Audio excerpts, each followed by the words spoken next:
Ito guys, dito tayo kay Vivo SM City Lipa para sa ating latest update.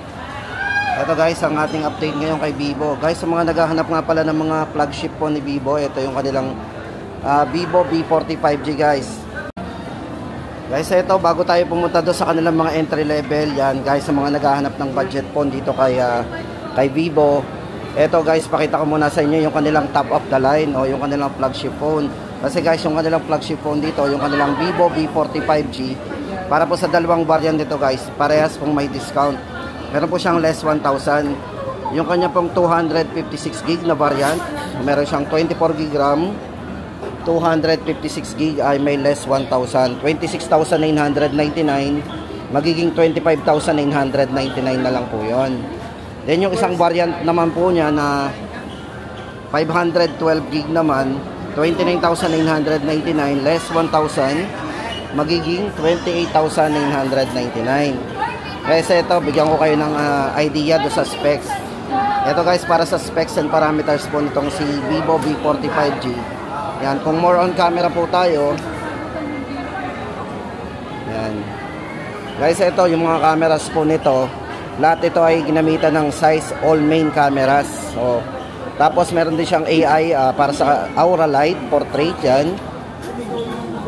And AI 3D. O yan guys kung more on camera tayo, syempre sa video din, hindi rin pahuli yung ano nito. Yung video kasi nito is meron na ring stabilize. So ginamitan po to ng AIS and OIS para sa stable ano natin pagre-record. Tapos ito na guys, syempre ito, pagdating sa battery, meron siyang 5,500 mAh battery. Napakataas na rin po ng battery nito. Pero maganda dito guys is manipis pa rin. Although mataas yung battery, nipis-nipis pa rin ang design niya. Ito pagdating sa chipset guys, yung kanilang Vivo V40 5G ito ay naka Qualcomm Snapdragon 7S Generation 3 na. Tama-tama sa mga gamers. Tapos naka 80 watts. Ulitin po natin guys, naka 80 watts fast charge to. Yan, Vivo V40 5G, discounted po ng 1,000. Tapos guys, ito lipat tayo sa kanilang Vivo V30 Pro 5G. Ito, isang variant lang po itong si Vivo V30 Pro 5G. Ito guys, baling hawak natin, itong variant na to is naka 12GB RAM, 512GB internal storage. Ayan, so sobrang laki na rin ang internal storage ito.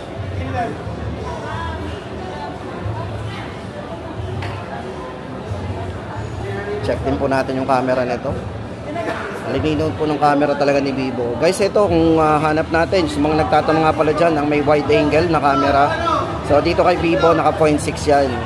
So meron siyang ultra wide angle. Nipis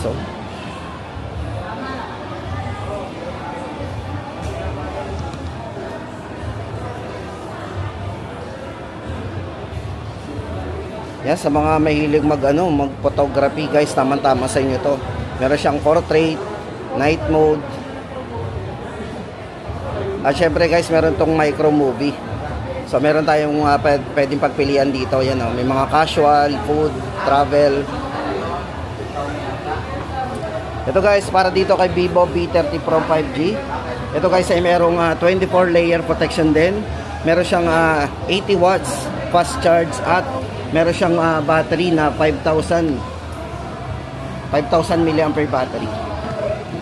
Guys, ito para sa latest update po natin dito kay Vivo V30 Pro 5G. Baka naghahanap po kayo ng Vivo V30 5G Pro 5G ay 34,999 po ang latest price update natin dito.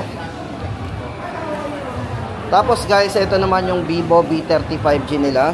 Ayan. Ito guys, may dalawang variants po to.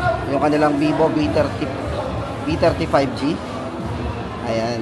Guys, ito para sa dalawang variants ito.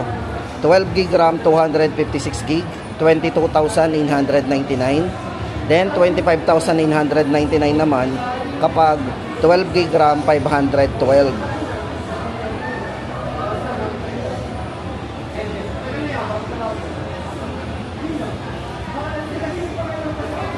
Guys, ito maganda dito yung video nito, ginamitan din ng OIS and EIS. Dito kay Vivo, lahat ng kanilang mga flagship ginamitan po ng ganun eh. Dalawa yung ginagamit na stabilize po sa kanya.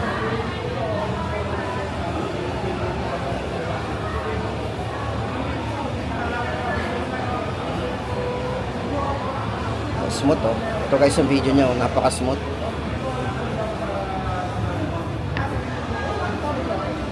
Ayan guys, ulitin po natin para dito kay Vivo. Ito guys, naka 120Hz na rin po yung refresh rate ng screen nito. Napaka-smooth niyan.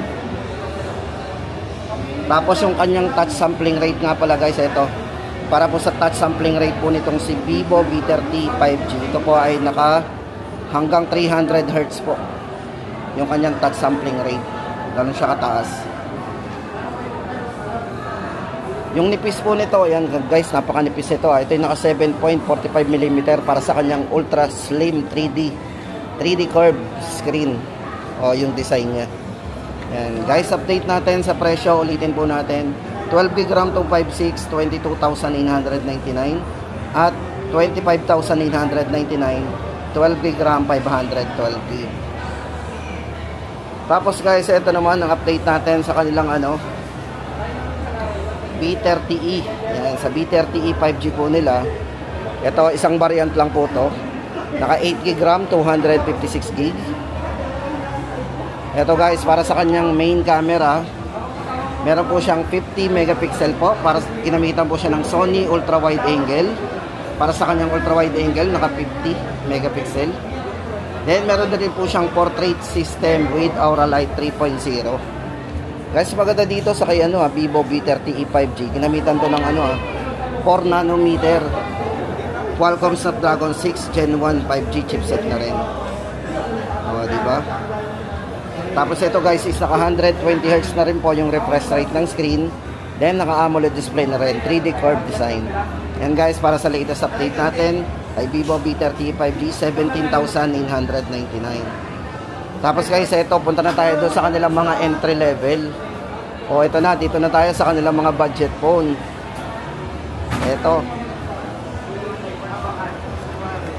papunta na tayo doon sa kanilang mga pinaka budget phone. Ito, unahin muna natin yung kanilang Vivo Y100. Ito guys, for Vivo Y100. Yan, ngayon po guys, ang price nito para sa dalawang variants po nito. Dating 12,499 po yung kanyang 128, ngayon po ay 10,999.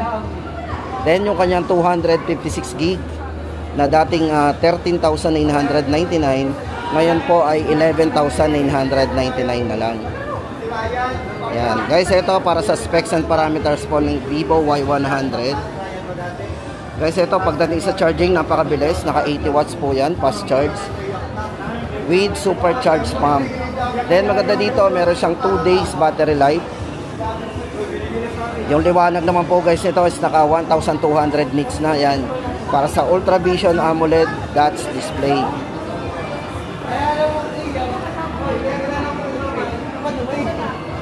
...120Hz na rin po pala yung refresh rate guys nito ha. Napaka-smooth na rin. Yan. Bali yung design nga pala guys nito is naka-photochromic. Check nyo po yung design nito. Naka-photochromic body design po yan. Then sa volume, ito ay merong 300% volume mode at naka-dual stereo speakers po to with audio booster. O, diba? Guys, ito Vivo Y100 10,999 128GB at 11,999 po yung kanyang 256GB. Tapos guys, ito naman kay Vivo Y28. Ganda naman ang kulay nito. Babaeng feminine na feminine ang dating guys. Pero pwede rin sa lalaki to, lagyan nyo na lang ng case kung bet nyo yung gandang kulay. Pero ang ganda oh. Guys, ito para sa dalawang variants po ng Vivo Y28. Para po sa kanyang 16GB RAM 128, 7,999. Then sa 256 po nito 9,999. Para po sa specs and parameters guys ng Vivo Y28. Unang-una po dito guys yung kanyang battery, napakataas. Meron siyang 6,000 mAh battery with 44 watts fast charge. At ang maganda dito guys, meron siyang rating na IP64 pagdating sa kanyang dust and water resistant. Then sa volume, napakalakas na kasi ito po ay naka 300% volume with dual speaker and audio booster, di ba? Then sa camera, meron siyang super night algorithm na 50 megapixel po para sa kanyang main camera. Kung mahilig tayo sa camera na hinahanap natin sa mga budget phone, di ba? Meron siyang 50 megapixel super night algorithm para sa kanyang rear camera. Yan, kung mapapansin nyo guys, medyo maliwanag yung display nito.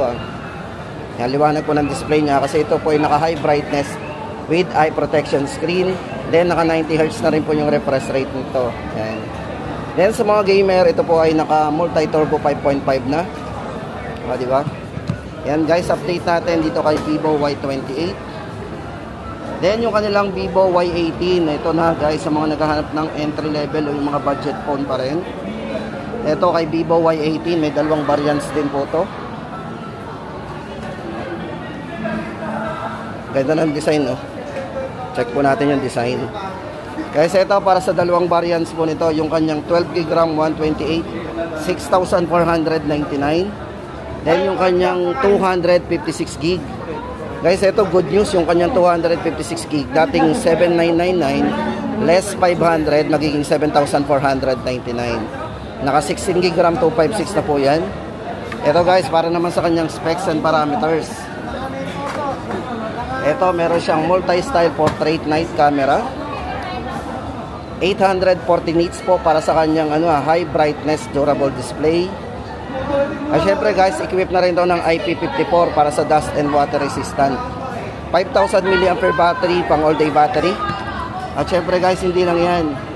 Ito ay ang refresh rate po nito, naka 90Hz refresh rate na rin para sa smooth. At syempre guys, ito naka low blue light screen po yan, para sa ating mata, protected na yan. At syempre yung mga gamer na naghahanap ng budget, ito ay naka multi turbo 5.5 na rin with Cooltech Hyper engine na rin yan, gaming technology. Di ba? Budget phone na may mataas na specs. Vivo Y18. Tapos guys, ito na yung huli sa ating listahan, yung kanilang pinaka budget phone. Di ba? Kung hanap natin budget talaga. Itong Vivo Y03 guys, ito para sa dalawang variants nito. Check muna natin yung design guys. Ito, ang ganda ng design nito. 4GB 64, 4,399 at 4,999 naman sa kanyang 4GB RAM 128. Ito guys, para sa kanyang specs, ito bigyan ko kayo ng idea. Yan, meron na rin po siyang Hyper Engine gaming technology, IP54 para sa dust and water resistant din. Di ba? At yung refresh rate po ng screen nito is naka 90Hz na rin refresh rate. Then meron siyang 150% volume mode. So may malakas na volume to guys Kahit medyo maingay po sa paligid natin, maririnig po yung mga ringtones natin and notification. Yan guys, ang update natin dito kay Vivo sa mga naghahanap ng budget phone. At yung lang mga discount, may mga discounted din naman silang mga yung flagship phone nila. Yan guys, ang update natin ngayong October 11, 2024.